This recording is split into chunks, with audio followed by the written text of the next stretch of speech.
في أعماق وادي الملوك حيث يرقد التاريخ في صمت، كان في انتظارهم كابوس لم يتخيله أحد.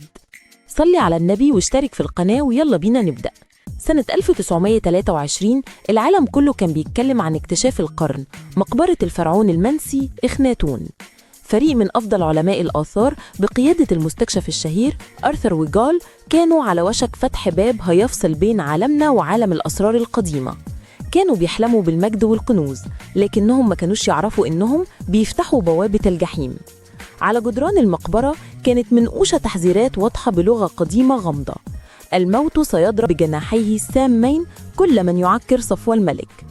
ضحك العلماء واعتبروها مجرد خرافات لحماية المقبرة من اللصوص، لكن مع أول خطوة ليهم جوه الهوا بقى تقيل والسكوت بقى مرعب. بدأت الظواهر الغريبة، أصوات همس مش مفهومة وظلال بتتحرك في زوايا المقبرة.